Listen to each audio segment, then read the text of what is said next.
What is up, guys? Welcome back to the Kick-Ass Podcast. We are here today to take a look at the updated information and the updated card for Grand Slam Australia. Of course, AEW Grand Slam Australia. That wasn't clear, right? um, we have some information and an update from Tony Khan, so I wanted to take a look at that. We have also seen a lot of backlash from the fans over in the Australian market, which is such a bummer, man. Because this whole idea, this whole Australian show started off as supposed to be a really cool and exciting venture for AEW, and it's just tanked, in for lack of better words, just since the announcement. I'm not sure what happened or what went wrong where at what point, but it just seems, in my personal opinion, judging from the outside, right, it's because and to be fair, it's always easy to play Monday morning quarterback. It's easy to look at something that you're not directly involved in, that you don't know all the full information of, and judge, right? So that's full disclosure, yeah, there, right? And just kind of putting that disclaimer out. But I mean, shit, like, if there's this much bullshit going around in regards to what's fact and what's not fact, what's been happening, just why can't we just get on an honest answer, and a straightforward answer? So we're going to be going over the information that we do have. Like I said, it's about 8 days out from the show as of this recording, and we have a little bit more of an established card. That has even been a mess, in my opinion. The whole Kenny Omega, Kyle Fletcher, Kenny Omega, Will Ospreay, I hate you at first thing, and then 15 minutes later, oh, you're my best friend, I'm going to war with you type thing. That was just very perplexing to me. I'm not gonna say, well, wasted, but you lost out on at least 2 weeks of at least 2 weeks of story build there. Like, start with the dissension, go the second week.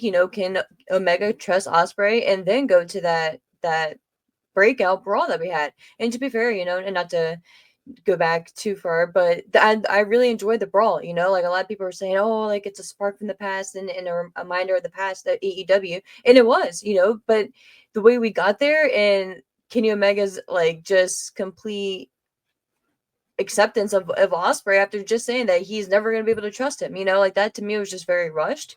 um so, and again, like, I'm kind of one of this people that, especially if you guys have listened to me in the past, I try to look at all aspects and try to pull the benefit of the doubt type thing.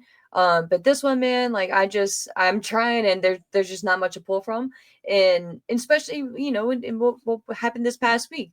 In my opinion, it just got even a little bit more confusing because Kenny, and to be fair, it was cool seeing Omega come out in Atlanta. I actually enjoyed the venue that they had. It was definitely smaller, but I thought it was a cool vibe and a cool venue. You know what I mean? You can really tell the size difference in the arenas and the buildings that they're going to, when you can, with the lack of the entrance ramp or just the length of it, right? If it's much shorter, if it almost looked like they were doing their entrance, and then you walk ahead like 50 feet, and then, like, you're at the ring. Obviously, I'm exaggerating there, but it was definitely noticeable. But again, like, I'm not even gonna say that I hated it. And I am one of those people that, like, don't go out there and try to get these 10,000, 15,000 seat, like, basketball arena type things when you're just not pushing ticket sales like that. And yeah, like, we can get into the whole what was AEW type thing, like, ticket sales are down, all that shit, but that's not the full focus of this video in particular, at least. And then two, like, again, like, you work with what you have to work with. If you're drawing 5,000 fans, between 2 and 6,000, we'll say 2 and 7,000 for your Dynamite and Collision tapings and live airings, own it, and take advantage of it, and take advantage of being able to use different types of venues too. Like, you don't have to actually use an arena, like, especially with the warmer weather coming up, of course, depending on where you're traveling at in the world right now. Where it's the world, yeah, but at least in North America, right? It just now finally started getting nice out here in Florida, so I'm not sure what it is in other places, but the weather just been fucking crazy too. But we are gearing towards that time of the year, right? So take advantage of, like, outside venues, and just be creative and shit like that. So again, I may end up doing a like a wish list for AEW type thing, or just some, like, just cool, like, or maybe that's biased, right? Like, things that I think would be cool, and maybe just different shit to play around with, production wise, venue wise, and things like that. So we'll save that for a different day. But back to Australia, my point with that was the ticket sales, right? And a lot of people bought tickets when they first went on sale, and that's what you're supposed to do, right? And to take advantage of it, and it was being promoted as. And to be fair, I don't recall if Tony Khan ever directly said if it was going to be a pay per view. I don't think he did, but he did say it was going to be one of the biggest events for AEW this year, and really hyped it up as a big deal, right? Like a in my head, I always viewed it as a Grand Slam, like from when they were here in New York, right? So and just kind of favored it and based it off of that type of model. But again, going to Australia, right? Obviously, it's a different time zone, shit like that you have to work with. But first of all, like that's not something new, right? It's not like you're like you make this agreement with the Australian whatever, like the big heads out there to bring your event out there, right? Depending on what city that they're in. Whoever handles that, right? Over there in Australia. Shout out to you guys if you're listening and watching, my Australia folks. I would love to visit out there one day. Like I just think it'd be cool as fuck. If you have any recommendations on like areas like specifically and not just like the common, like hot points, shoot me a message or throw it in the comments. I really want to travel. I definitely want to get outside of the U.S. I've gone to Puerto Rico, but that's U.S. territory. But I just really want to get out of the U.S. within the next year and just travel. That doesn't have to be anywhere crazy, but guys, just throw me any suggestions.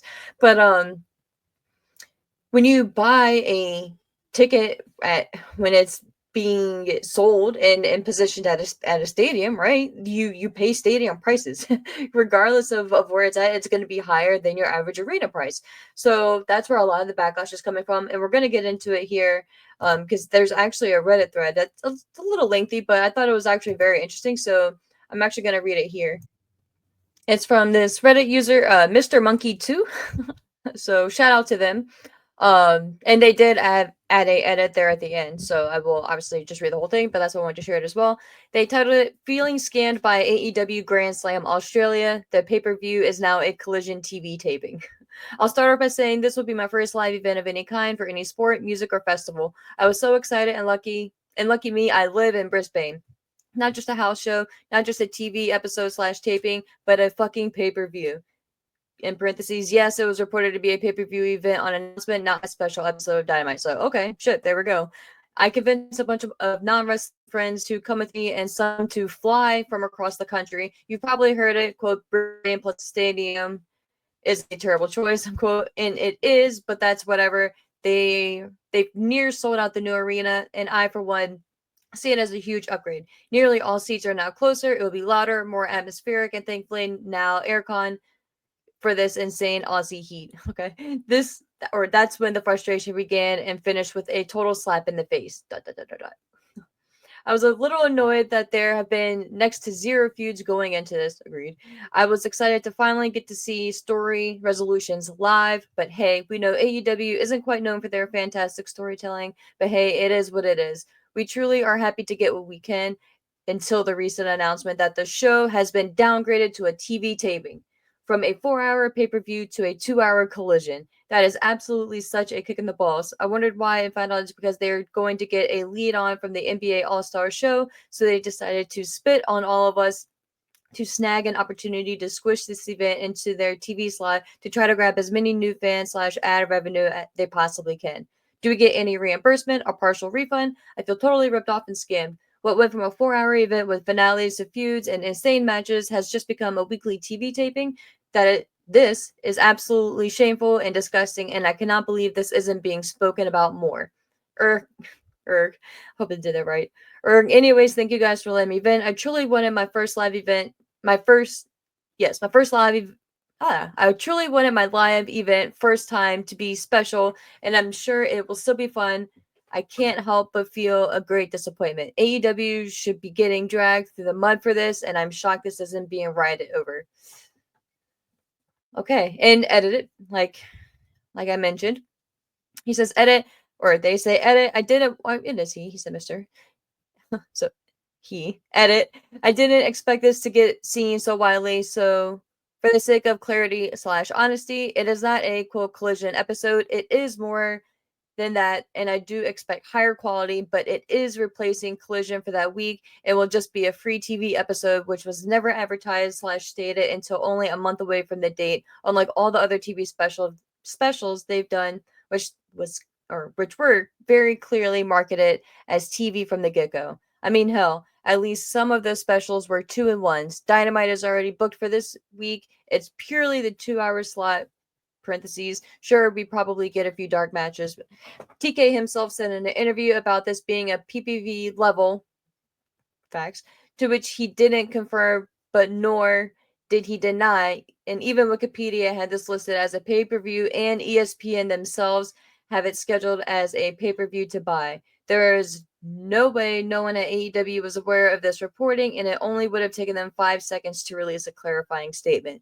Which facts, because at one point, I think maybe 2 or 3 weeks ago, on one advertisement on Dynamite itself, I forget what match it was for, but they had through one of the promotional, like, as you know, like for like a match, um on the screen, and at the bottom it had like airing at 8 p.m., which is odd because the All Stars, the NBA All Stars are that weekend, so they quickly fixed that. But this has just been a fucking nightmare from the beginning, and I feel so bad for people, especially like this dude, right? This dude, like, he clearly stated that's what he started off. He was so excited to go. It is going to be his first live show, and now it's completely changed. And I feel for him, you know what I mean? And like I said, to be fair, shit happens. So if it was like out of the hands of Tony Khan and AEW, then that's one thing, you know what I mean? But just transparency. It's okay if shit happens, but you have to be transparent about it. Just be like, look, these were our original plans, X, Y, and Z. Shit fell through, so we had to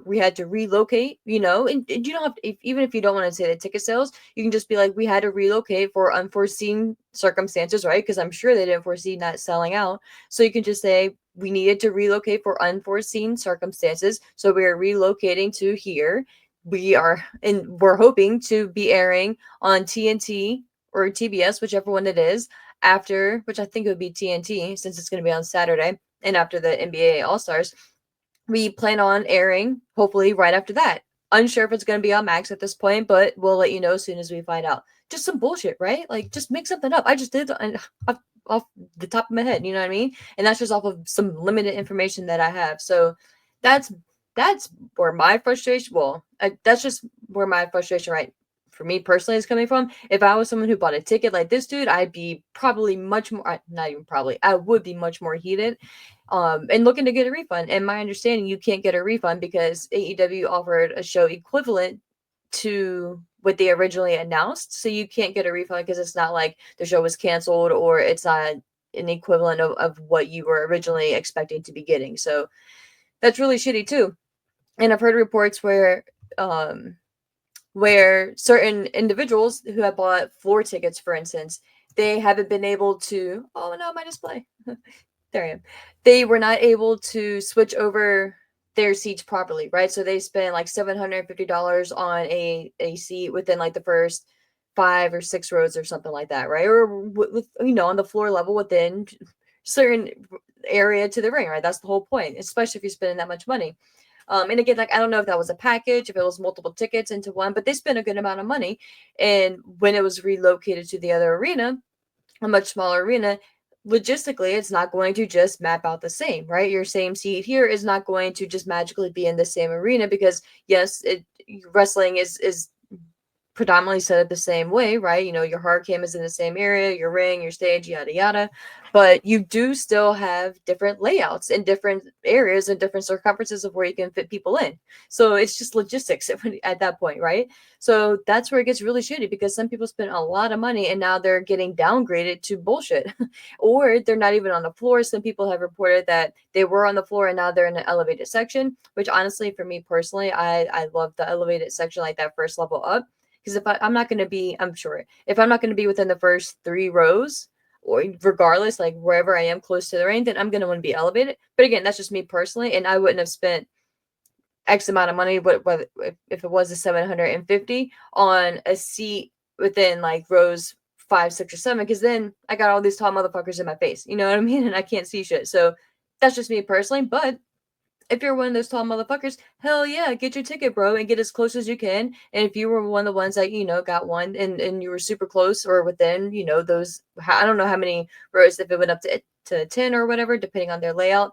But if you got one of those and you were within, like, still had a floor seat and now you're fucked, like, I feel for you, bro. And I'm sorry, man. That's just really, really shitty. And again, it didn't have to be that way. And there's gotta be something that they can do. And to me, it's just it doesn't feel like the AEW that like I thought I knew, right? And I thought the company that they were from the get go, like it just kind of gave you like you always read those reports and talent were always saying like it's a family vibe, especially when certain tragic events happen, right? Like everyone really came together and everyone really looks out for each other. And yes, like Tony Khan's a billionaire, but he cares, and some people say like if you're a billionaire, you can only be but so much of or have so much empathy, right? But I don't know if I necessarily believe that. Again, like you have to do what you got to do to get to that point, right? But again, like I'm not gonna get into his financials because it's none of my business, right? But it's his father, right? Like his father was the one who got to that status, and Tony Khan has obviously put in the work too, but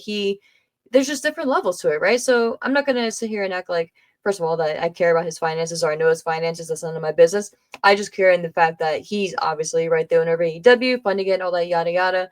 That's the phrase for today, I guess.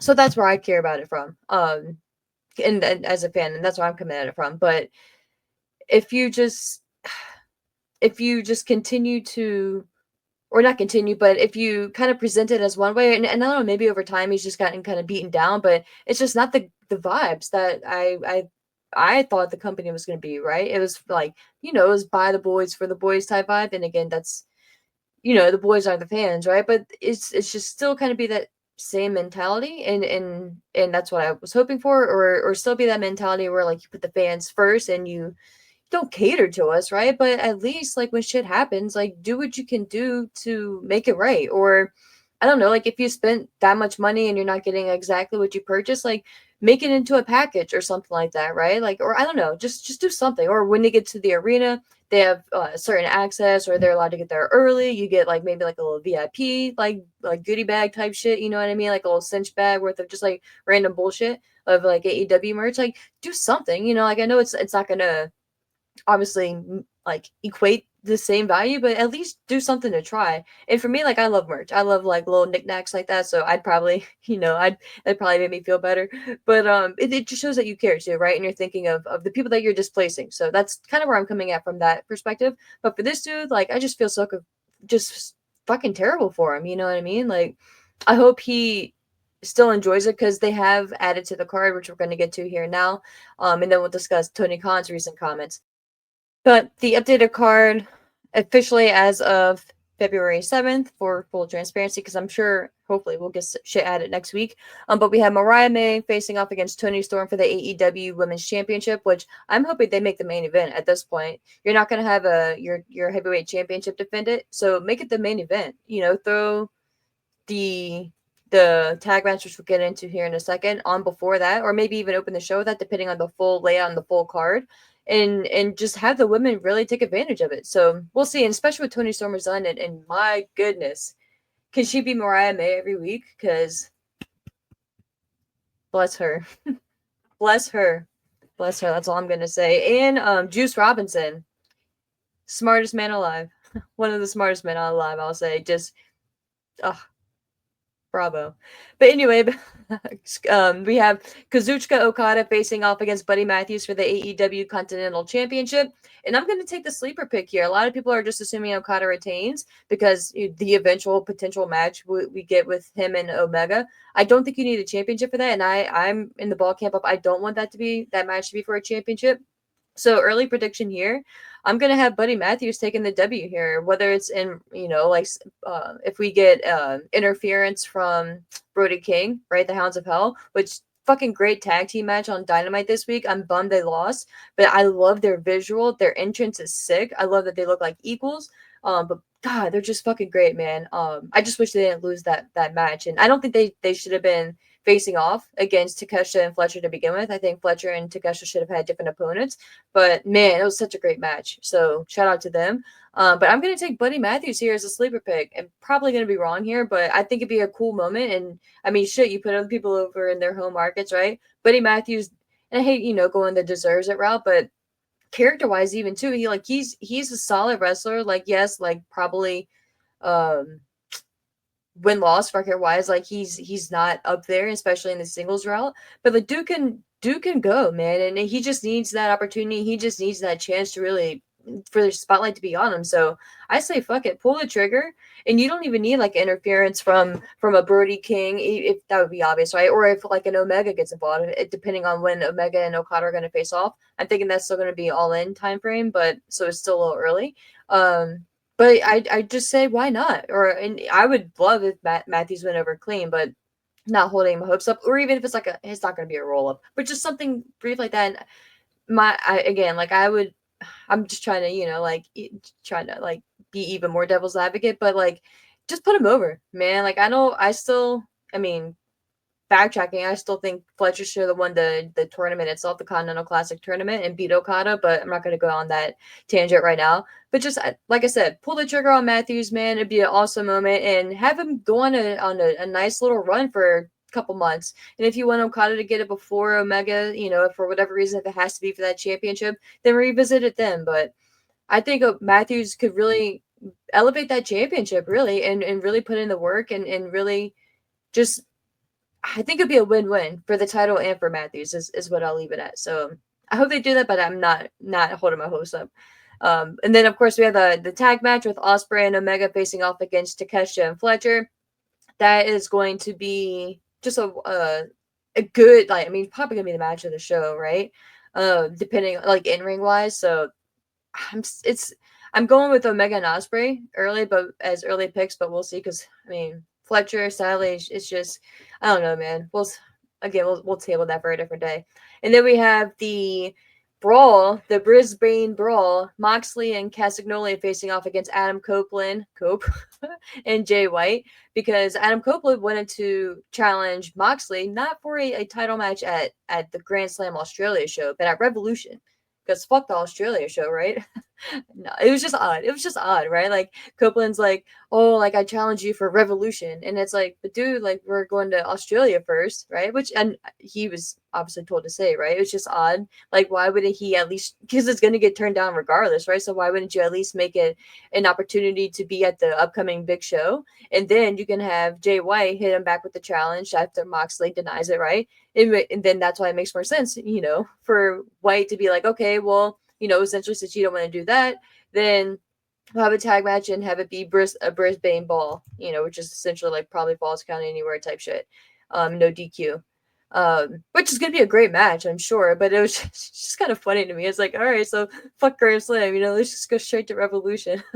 Because especially since he's gonna be there too, it'd be different too if like Copeland wasn't like advertised to be in Australia, but like he's gonna be in the tag match. So I don't know, it was just very like odd and kind of funny to me. But of course, this show is taking place at the Brisbane Entertainment Centre. It was originally scheduled to be held at the Suncorp Stadium. I don't know the logistics in between the two. I should have looked that up. And I don't want the video to go too long here for you guys. But if you guys know too, let me know. Let me know because I gotta jump into some work things after this. But it's just a nightmare, man. And the official reporting, shout out to Jason Powell, ProWrestling.net right now, is again, like I mentioned earlier, the event will be a simulcast. Okay, so it will be a simulcast on TNT, which I knew that, and it will be on Max on a same day tape delay, airing at 9:30 Central, 10:30 Eastern, or immediately following the NBA All-Star events on that Saturday evening show. And like Jason says here, it's a shame they're not making the show available to stream live or even earlier in the day. Because yeah, dude, if you're gonna be putting it on Max anyway, why the fuck not? Like, I don't know, man. It's just bonkers to me. I would just love to know what happened and what didn't happen with all this. It's just kind of frustrating. But Tony Khan was directly asked regarding the logistics, kind of, of Grand Slam Australia. Again, I'm reading this from CagesideSeats.com, authored by Sean Reuter. So shout out to him. He says when AEW announced their Australian debut would take place in Brisbane's 50,000 plus seats Suncorp Stadium, some assumed it would be a PPV event. It was the largest venue the promotion has booked other than London's Wembley Stadium, and both their shows were on pay-per-view. For those who made the assumption about Grand Slam Australia, the news that it would be a 2-hour television broadcast that essentially replaces the February 15th Collision was disappointing. For fans who paid hundreds of dollars for tickets, and in some cases even more than you would include Even more, when you include travel and accommodations, it seems to be infuriating. According to AEW owner and president and head of creative Tony Khan, however, they were wrong to ever make that assumption. In a new interview with TV insider Scott Fishman, Khan was asked if the timing of Grand Slam Australia and it not being a pay-per-view was always the plan. He replied, quote, yes, this I'm sorry, let me get it right. Quote, yes, having this be a TV event has always been the plan. That's something that the network wanted. It's something the network brought to us recently as the opportunity to follow NBA All Stars Saturday. We saw it as a huge opportunity. It was a great vote of confidence from our partners at Warner Brothers Discovery. It will be one of the biggest nights of the year on TNT. It's a great opportunity given the lead in, end quote. Even before this answer from TK, many have argued that the Grand Slam brand should have told fans and prospective ticket buyers that the Australian show would air on television and now stream on Max. All previous Grand Slam shows have taken place in a stadium, the much smaller Arthur Ashe Stadium in Queens, New York, which holds about 24K, and aired as special episodes of Dynamite, Collision, and the since canceled Rampage, which is true and fair. One point that is hard to argue is that AEW could have been upfront with their fans from the start, and pretty much what I said there. And yeah, so he says, Tony Khan, is essentially that we should have known from the beginning that it was not going to be a pay-per-view. He didn't essentially say that, but that's pretty much that. Yeah, that had always been the plan.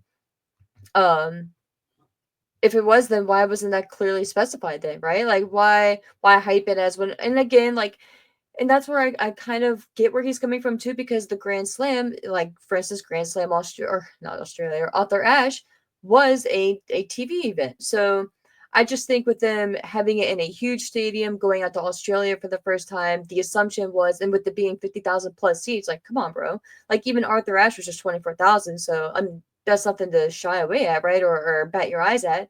But there's still different levels, right? So that is a lot of what added to the speculation that it was going to potentially be a pay-per-view or a special event or just something to make it a little bit higher than a TV show.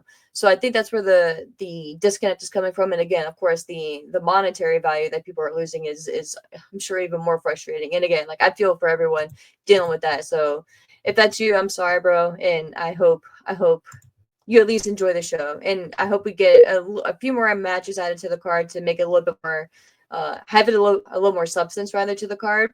But to be fair and to end on a positive, this is a hopefully in the mindset going to be presented as a bigger deal, right? And it's I'm hoping that in mindset and the AEW brass, right, they are going to consider and continue to consider this a big deal for a show, even if it's not a pay-per-view, but a bigger deal than a Dynamite.